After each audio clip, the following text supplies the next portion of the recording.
Hey guys, you are watching your anime world. How are you all? Please support to subscribe this channel for watching new interesting stories. So in this video, we will see what if Deku and Tsuyu's river meeting shaped their heroic destinies. Here is short summary. Izuku met a girl by a lake one day. Well, it was a river to be exact. He always dreamed of seeing her again. To his surprise, there she was in the heroic course at UA. Will she remember him? Tsu met a boy by the river one day. The way he looked at her made her realize she could be a hero. She wondered if she would ever see him again. She was unprepared for that would mean. But before we start, if you want more stuff like this, then be sure to subscribe and like this video. And if possible, share this video with your friends. Now let's start the story.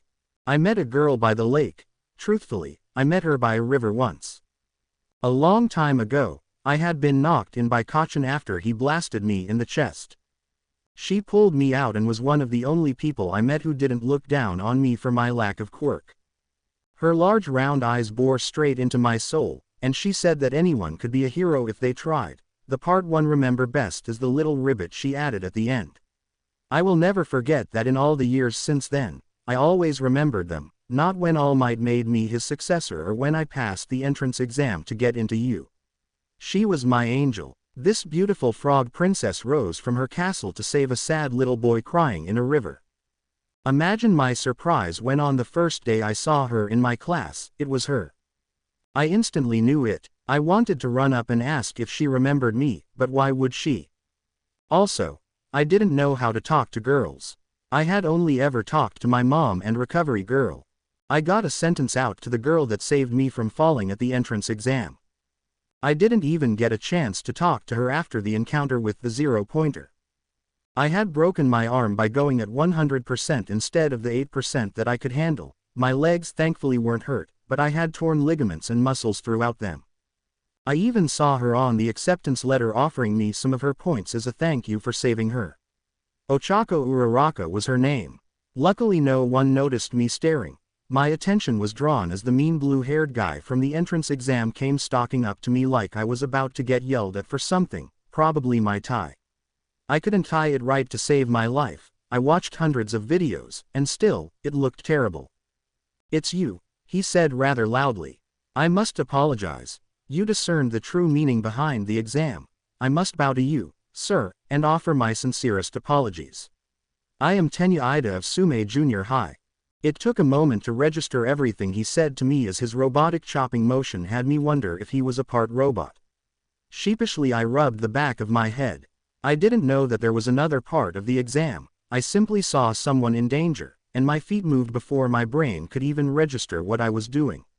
Though maybe you should not judge people so quickly next time. Never assume someone's intentions.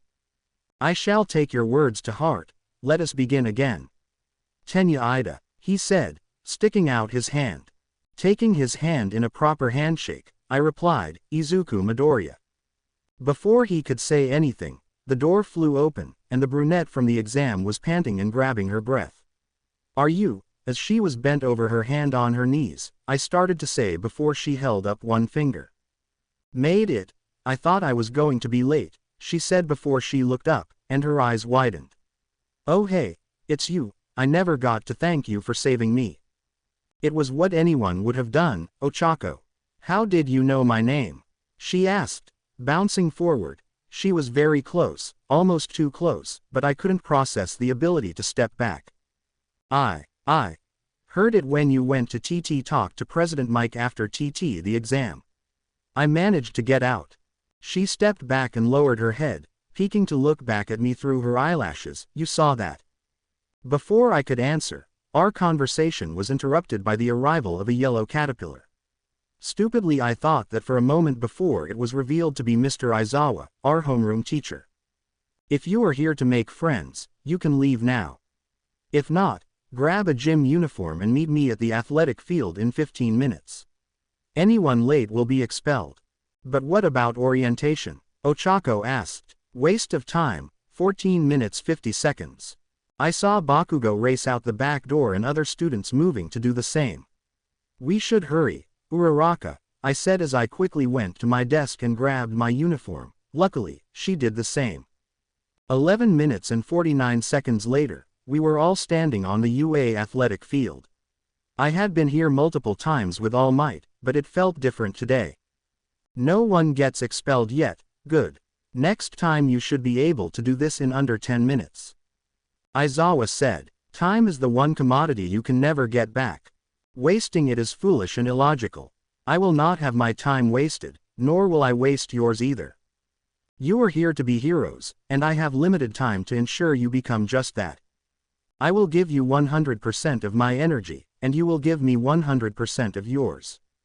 I am going to push till you break, then I am going to make you farther.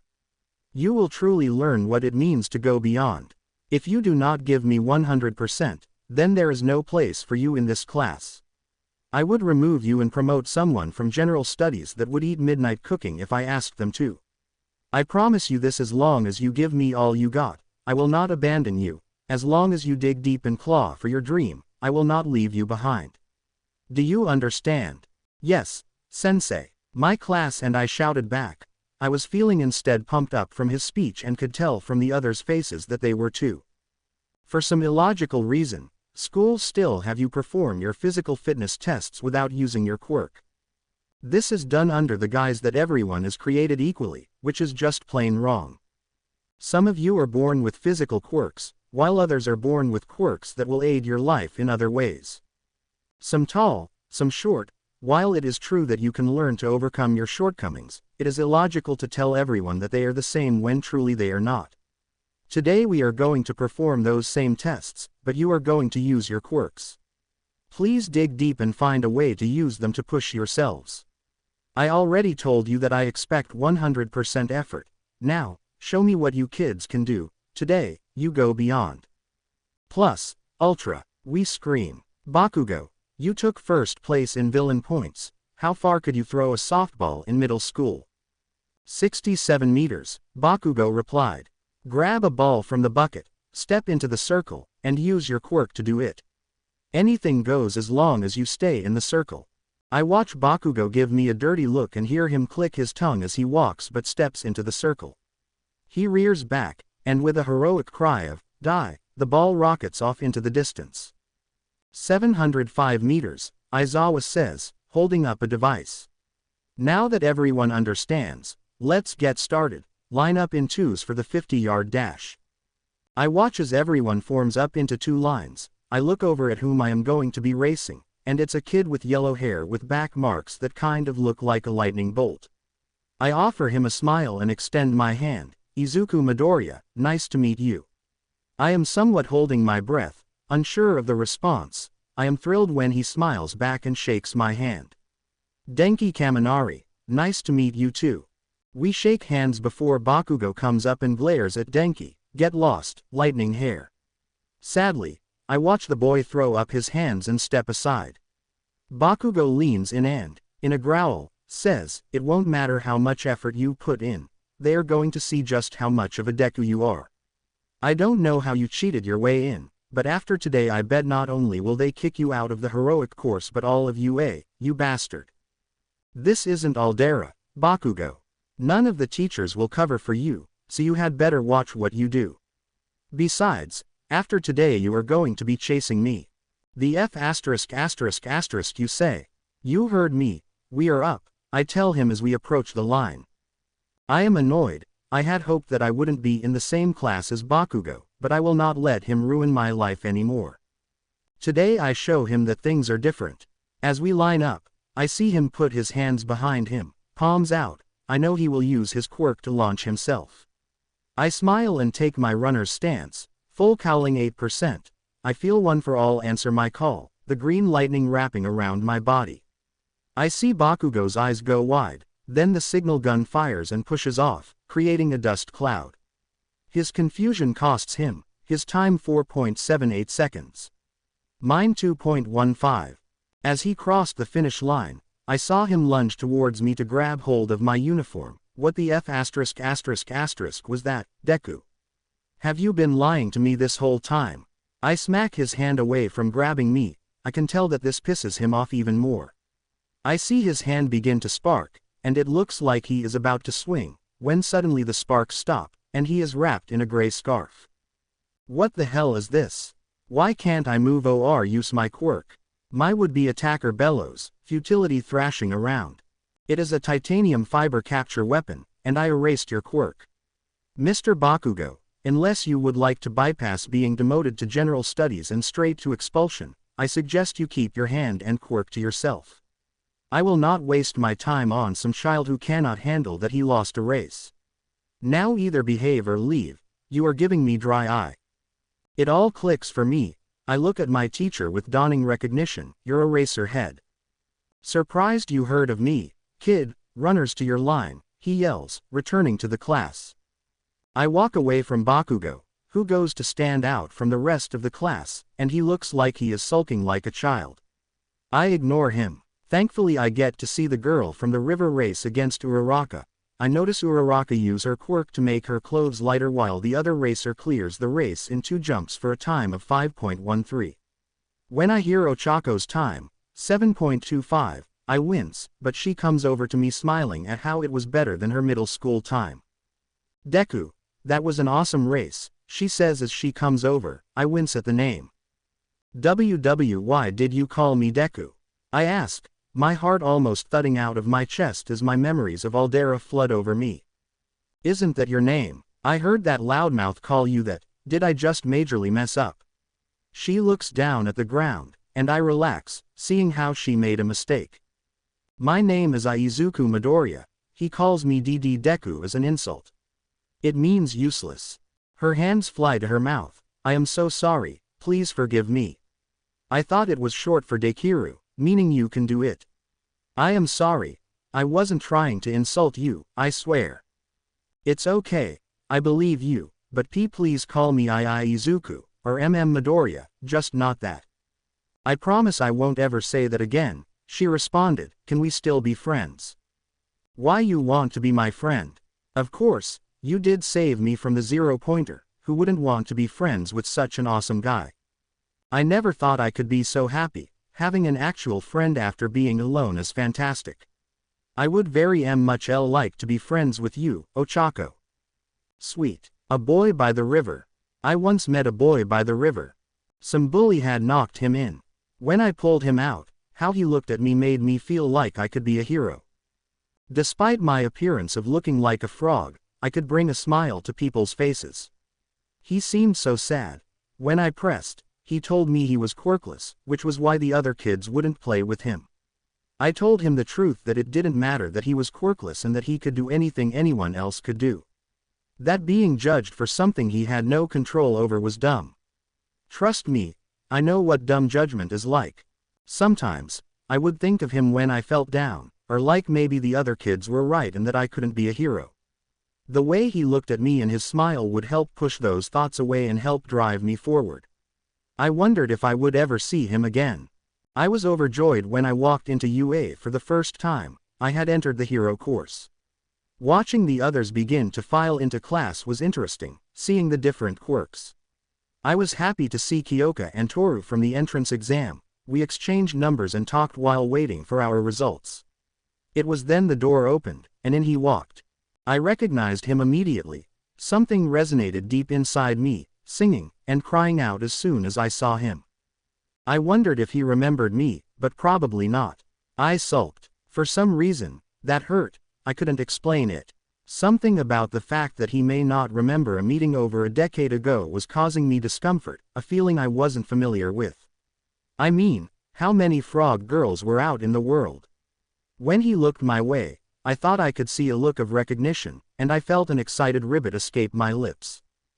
Before anything else could happen, the Tenya Ida, who had been arguing with someone named Bakugo about his feet on the desk, ran up and started talking to him. She heard his name through Izuku Midoriya.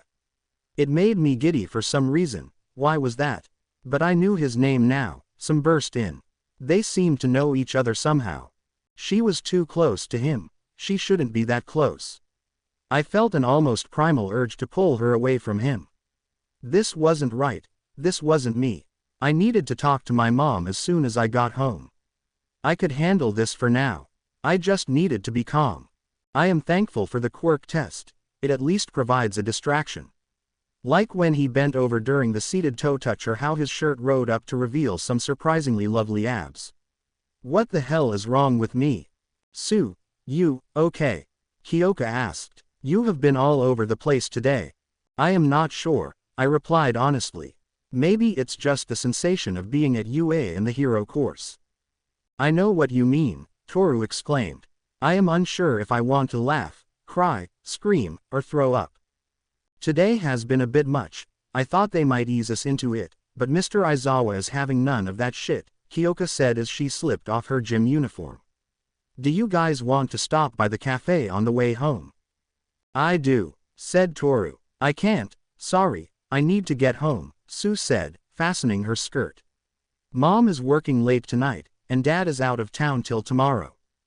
That beeps. Then tomorrow? Kyoka asked. I promise, Hiro, Tsu replied. I raced home. I hated lying to them, but I needed to talk to my mom ASAP. I burst in, making her jump in surprise, and ran to her. I word vomited all of it. Everything that Izuku Midoriya was making me feel. I felt almost desperate as I finished for her to tell me what was wrong. The look in her eyes was not one I was ready for, nor was her answer.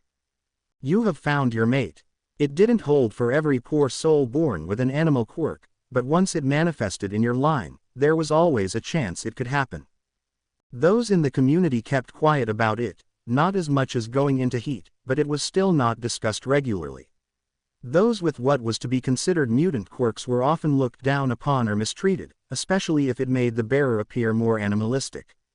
They would be treated harshly or fetishized. Mirko could attest to that side of the spectrum. It was a little-known thing to the outside, but the fearsome rabbit warrior would come and speak to groups of kids with animal mutant quirks. Despite her fierce reputation everywhere else, the woman was soft and kind with them. They talked about changes and things they alone would have to deal with outside of the typical responses and changes that all children must undergo one day. It was the hope that if you were to be one with the trait of imprinting on someone that the person was in a similar situation and would brand back. These unions were blessed with happiness for the couple as they would connect on deeper levels.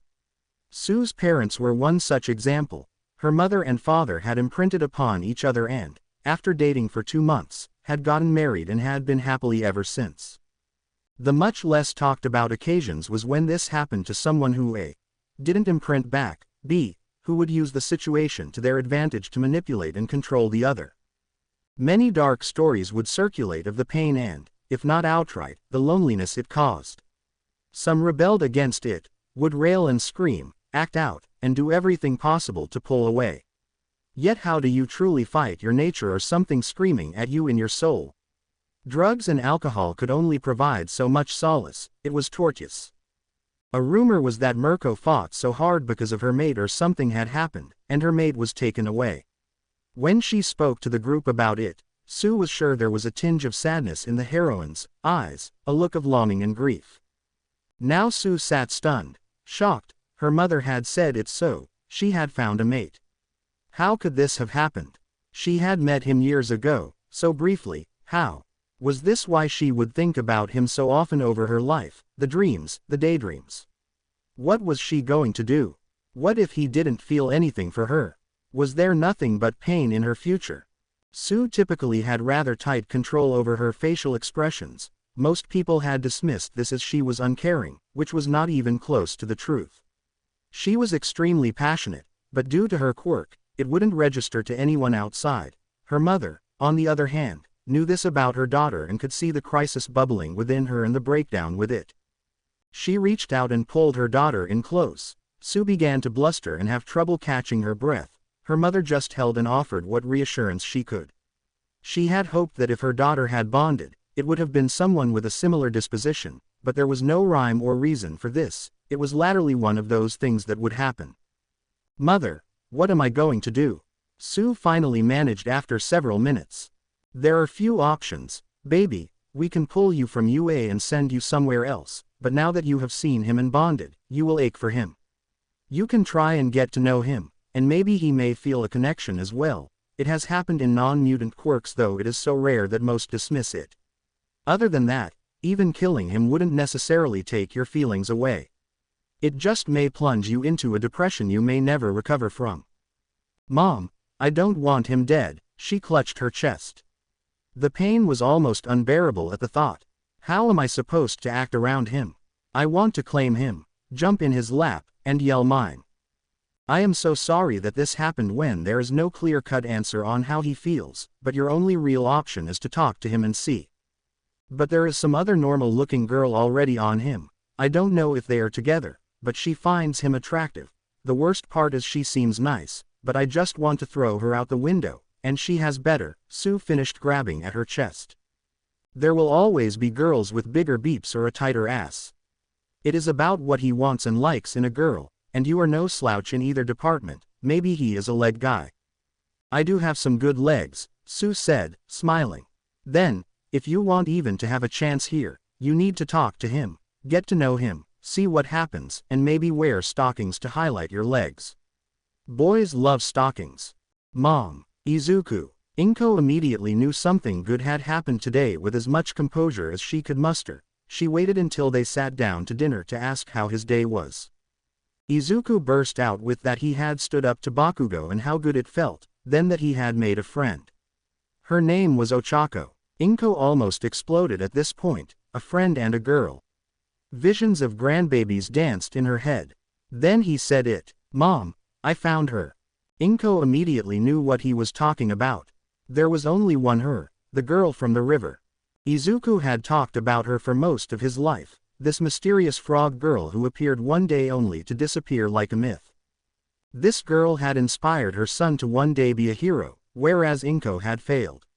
This girl inspired him to learn how to draw so he could never forget her face. His drawings had become so good that Izuku had been offered a scholarship to art school if he didn't get into UA. He didn't know because Inko had sent the application without his knowledge. It had even gotten to the point that Inko could tell when he dreamt of her by the expression on his face the following morning. And oh, how they had looked for her. Little Izuku wanted to go by the river every day for almost a year, hoping to find her again. If he saw anyone that may have been her, he would chase after them to get a clear look but always come back dejected. The mythical frog princess had been found in the kingdom of the UA and was in the same class. She was slightly disappointed when he told her he hadn't talked to her because he didn't want to come across as weird, but also because she was a girl. Inko was aware of how painfully shy her precious boy was, especially around members of the opposite sex. She remembered him fainting while trying to ask Mirko for an autograph. It was cute but painful. But now the mythical girl had appeared. Does she have a name? Tsuyu Asui. I saw it when they posted our scores from the quirk assessment test.